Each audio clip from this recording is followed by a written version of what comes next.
We're now 56 years as an independent nation, and there's so much to reminisce on and celebrate going forward. Hi everyone, I'm Theodore Henry. Welcome to this edition of Jamaica Magazine. On today's show, we celebrate the skills of some of our very own Jamaicans. We'll also hear the voice of a justice of the peace serving our nation, and words from the visually impaired, plus so much more. You can't afford to miss out on anything from today's show. It'll all be on the other side of this break.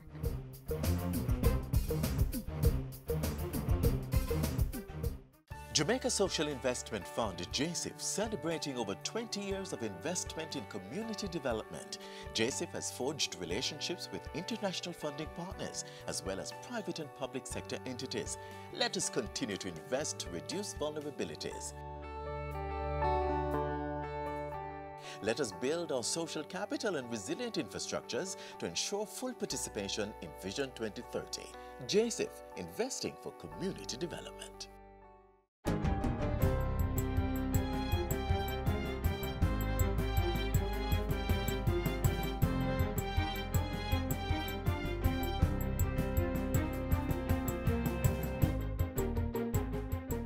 Good day, I'm Stephen McHugh, and this is your JIS News for Wednesday, August 8. 80 Jamaicans have taken up employment opportunities in Canada under the Seasonal Agricultural Workers Program. The group, which left the island on Friday, is the second batch to be deployed under the program since the start of the year. At a send-off ceremony, Minister of Labour and Social Security Shahini Robinson encouraged participants to be good ambassadors for Jamaica. Ensure that you conduct yourselves in an acceptable manner both on and off the job. Be your brother's keeper. Be sure to perform your duties to the best of your ability, bearing in mind the importance of productivity and accountability.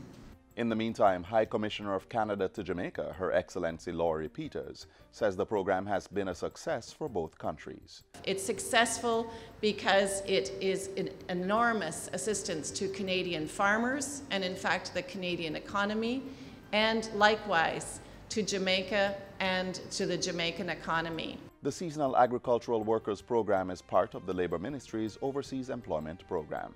It involves contractual agricultural workers who are recruited to meet short-term demand for manual labor during planting and harvesting seasons.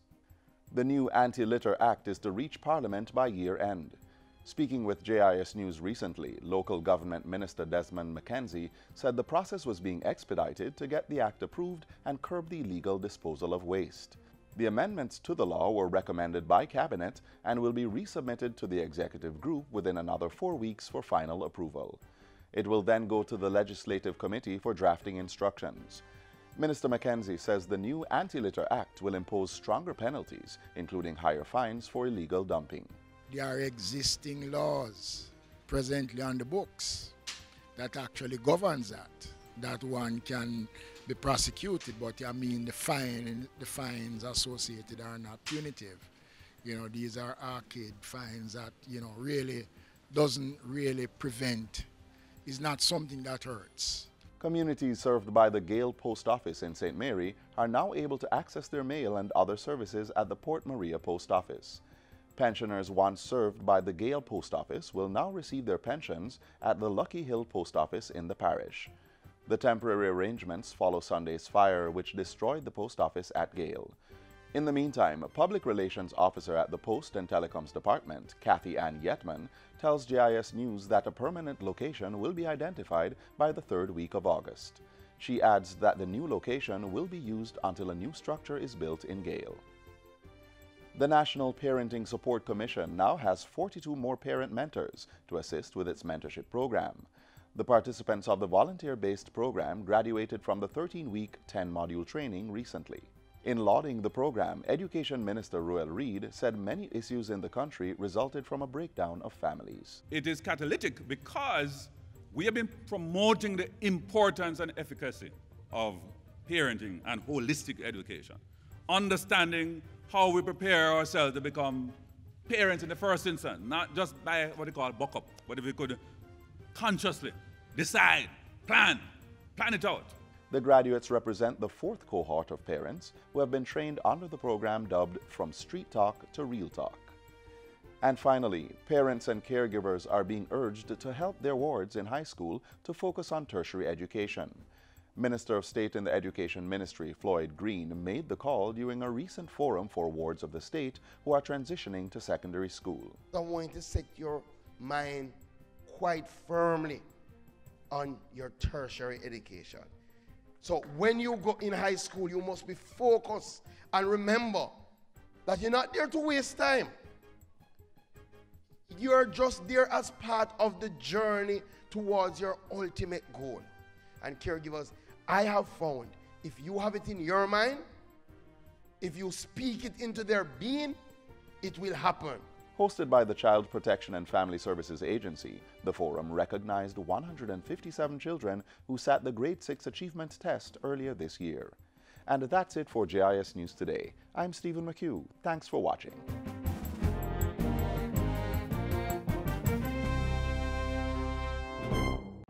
Want to know the law pertaining to renting a house?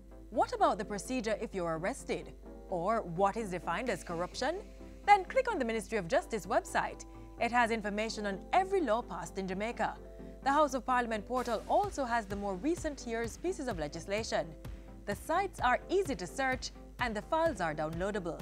Make access to justice your business. Know your rights. Justices of the Peace, or JPs as we call them, are appointed as official peacekeepers of our nation.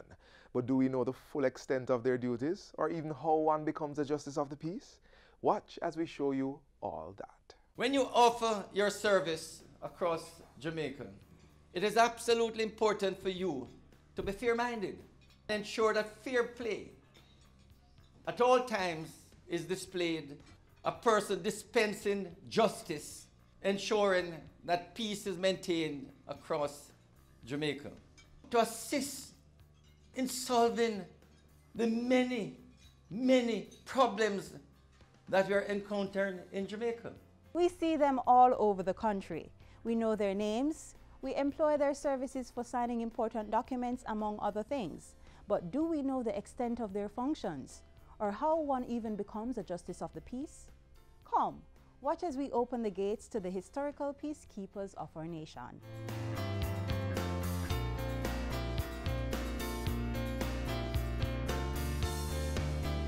I'm appointed through the Ministry of Justice, and as a JP, you have to be very, very confidential.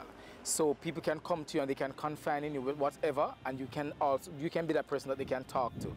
You have to be a person of integrity, a person who is an unquestionable background. You're joining a vocation that has been in existence and started from the 12th century. From 1195, the king, known as King the Lion-Hearted, said to the knights, we need distinguished persons to operate in boroughs, communities, right across England. So find some persons who can keep the peace. Some from 1195, over 800 years ago. Persons who were appointed were known as keepers of the peace. It was only in the 14th century that the term Justice of the Peace became the JP that you are now.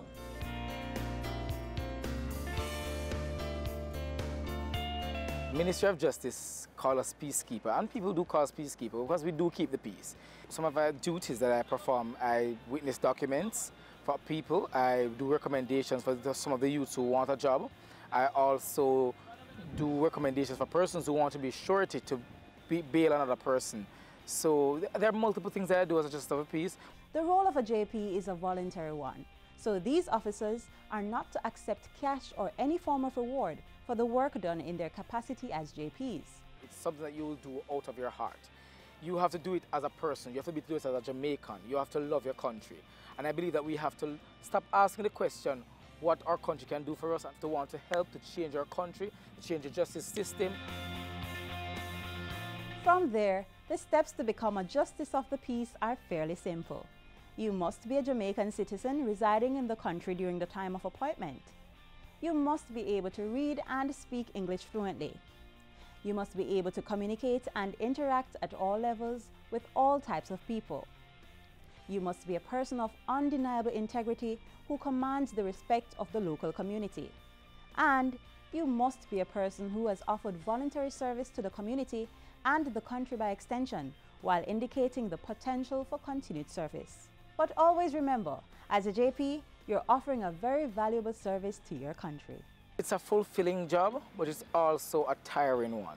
So I want to say to fellow Justice of the Peace out there, please, do it for the love. As what they say, do it for the love, not for the likes. You understand me?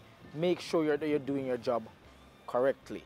You signed up for a position to help people, help people.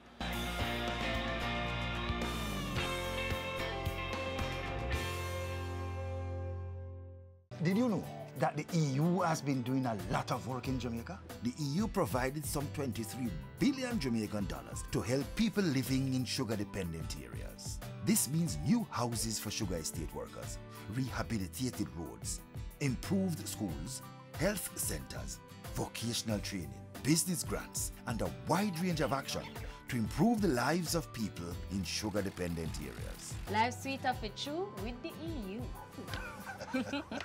A key area of development in our independent nation is a public transport system that is accommodating of all Jamaicans, including the visually impaired. Take a look at what I mean. From the fingers of political activist Helen Keller came this oft-repeated statement: the worst thing is to be born sighted but lack vision.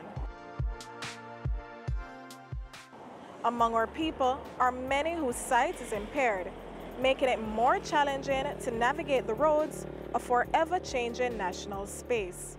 Over a decade ago, the state-owned bus company had the vision to recognize their need for a public transport system that is accommodating of all Jamaicans.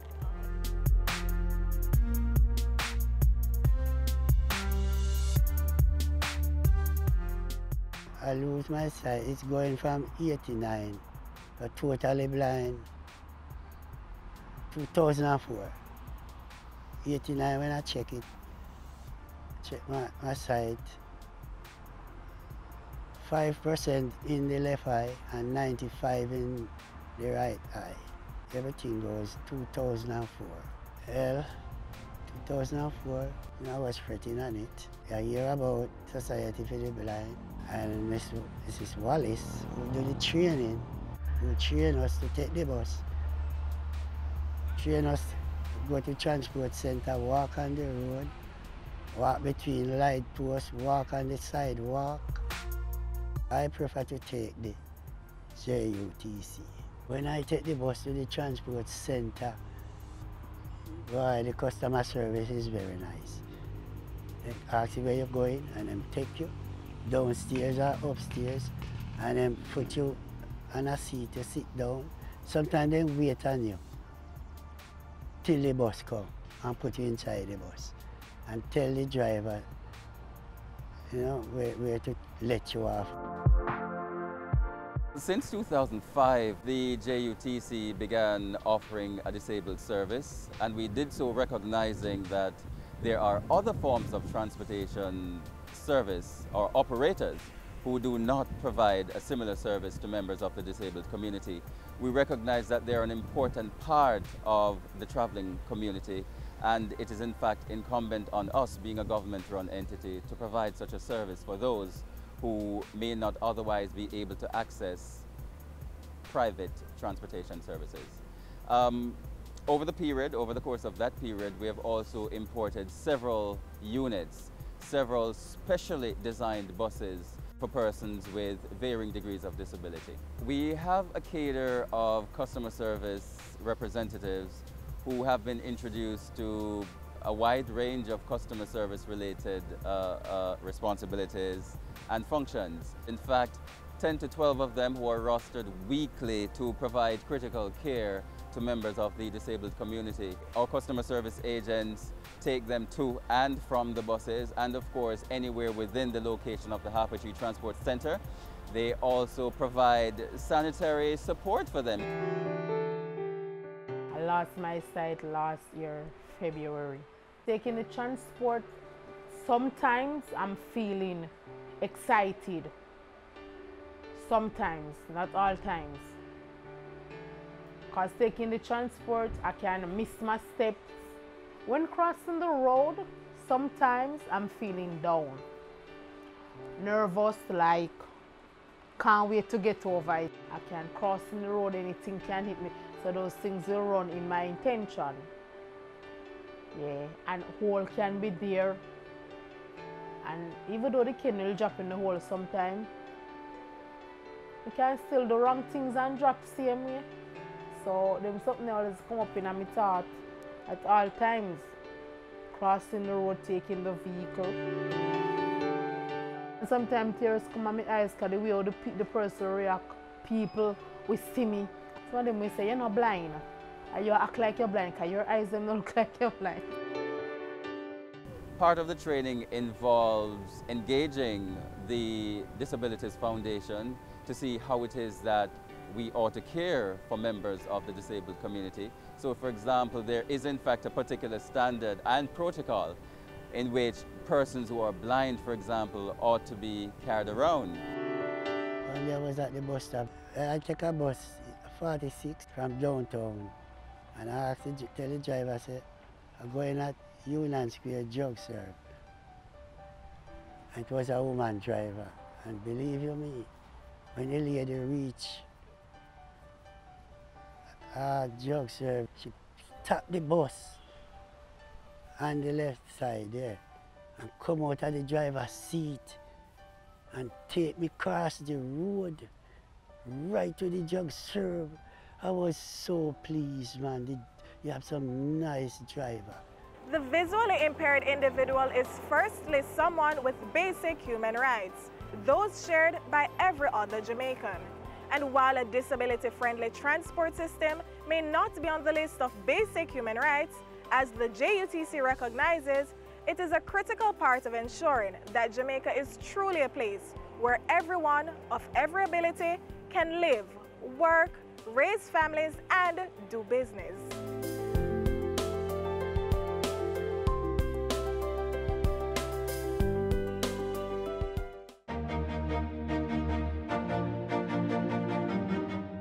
Respecting yourself, how you carry yourself is very important. You hear me, young men? We take for granted oftentimes as men that people judge you before you even open your mouth. From they look at you, they form a perception. They make up their minds about you. So the question is, when they look at you, what do they see? And now we sit with an extraordinary Jamaican woman who has honed her skills in the art of blending spirits. The Master Blender's story is next.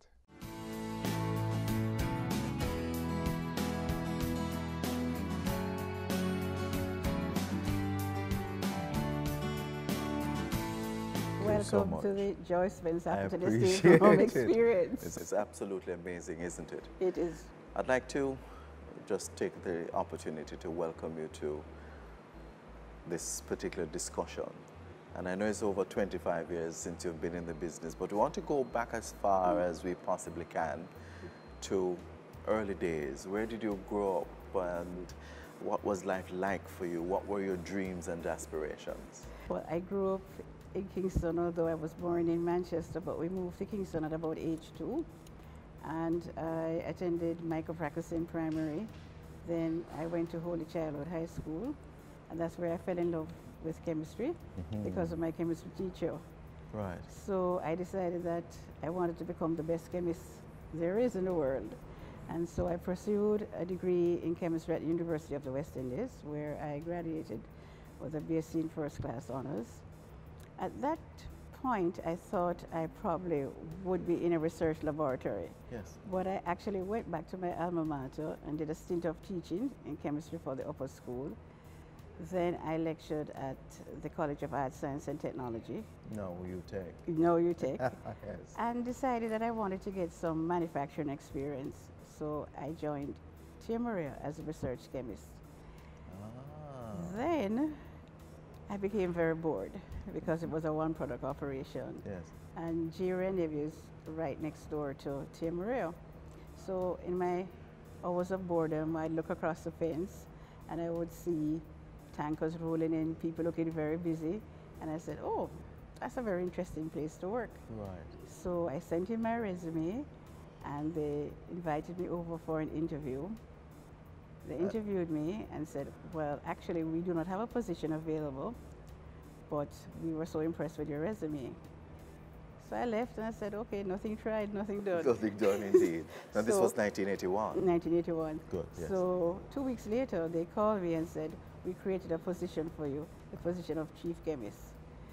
And this is when I fell in love with rum, because I never drank rum before that time. And so I started to work with the previous master blender and became so fascinated with the whole art of blending and sensory analysis. And this is what led me to where I am today. How were you able to navigate your way through this particular industry that is considered a male-dominated profession? Well, first of all, I understudied the previous master blender for 17 years. Yes. So everyone in the industry knew that I was understudying him. So when he retired, I was appointed master blender. And it was at that point in time when we did our research that we realized that there was no other female in the entire world that was a master blender. Right. And I said to myself, I never thought that I would, have accomplished anything as great as this, being the first woman to actually shatter the glass ceiling for other women. Right. How did that make you feel after being appointed the first female master blender? I didn't believe it at first, I said, I wonder if they had the research right, because I was never ever looking at that when I was working with the previous master blender and understanding him. I just wanted to become the best blender there is. Right. And it was very proud to be a Jamaican woman having achieved this. And so a rare 25-year-old rum, aptly named after you, Joy. Tell us about that and what went into that and how did you feel about having a beverage being named after you?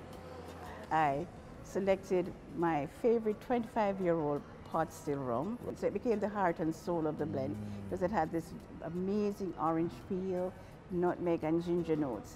And I combined it with other rums to create this magnificent blend. So overall, this rum now has the amazing orange peel top note intertwined with ginger, nutmeg and spice, finishing with warm vanilla, coffee and cocoa notes with this amazing brown sugar finish. Just absolutely delicious. But how does it feel to be described as a visionary craftswoman extraordinaire? It's a humbling feeling, it's a proud feeling, and importantly, I like to encourage young women who are looking at a profession to think outside the box and to look at how you can apply chemistry in very interesting fields such as the one that I am in. I know that the words that you've given will no doubt empower so many lives in a profound way. So thank you so much for talking with us. Thank you for having me on your program.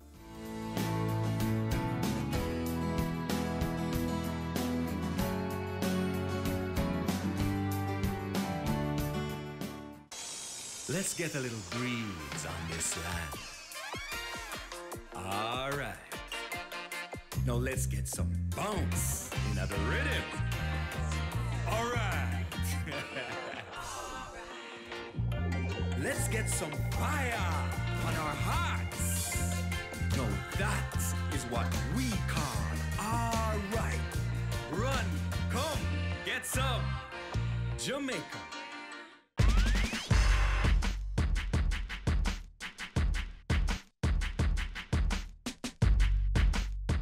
Volunteerism is an important part of any country's development, and today we encourage you to give of your time and resources whenever and however you can. While you're offering a valuable and meaningful service to people in need, the benefits expand far beyond that. Studies have shown that helping others can aid in reducing your stress level, keep you mentally stimulated, and provide a sense of purpose. Added to that, you're making an invaluable contribution to your country. We've come a mighty long way as an independent nation, and we're still waving our nation's flag high.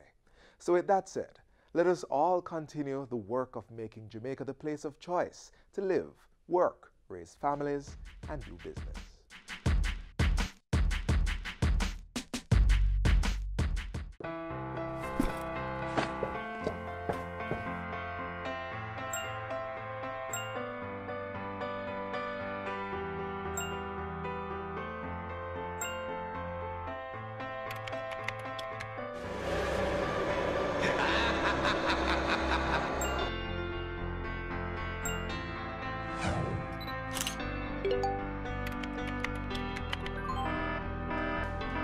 Did you know that in a recent survey done by the OCA in schools across Jamaica, 43% of the students received inappropriate messages from strangers?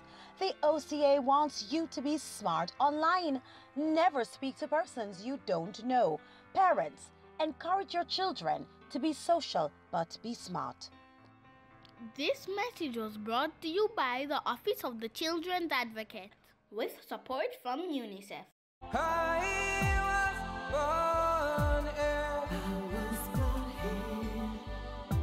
And I was raised resilient people, a tropical island. Oh yeah, and I learned to smile. Beautiful. Here I learned what love is. Authentic Jamaica. The happiest island, oh yes. So let's remind ourselves and tell the world hello, hello.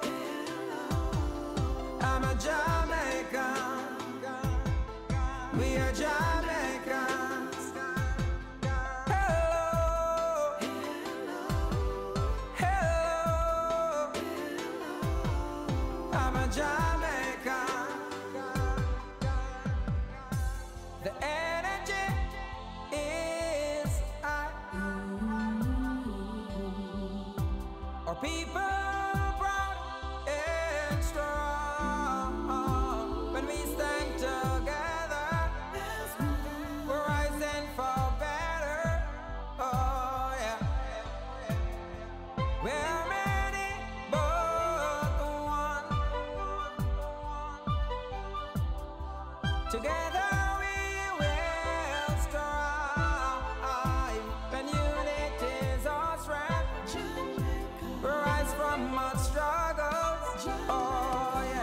Let's remind ourselves and tell the world hello, hello. I'm a Jamaican, we are Jamaicans. Hello, hello. I'm a Jamaican. Jamaicans are really we'll smile the way right through. We're third millennium. I really like you, forever love you. We are wonderfully great, but happiness at home. Now, tomorrow, forever. I really like you, forever love you. Jamaica, Jamaica. As always, we want to thank you for staying with us on Jamaica Magazine. If you missed anything from today's show, you can watch it all again on our website or our YouTube page. And don't forget to keep up with us via our Facebook, Instagram, and Twitter pages. On behalf of the entire production team, I'm Theodore Henry. Do take care.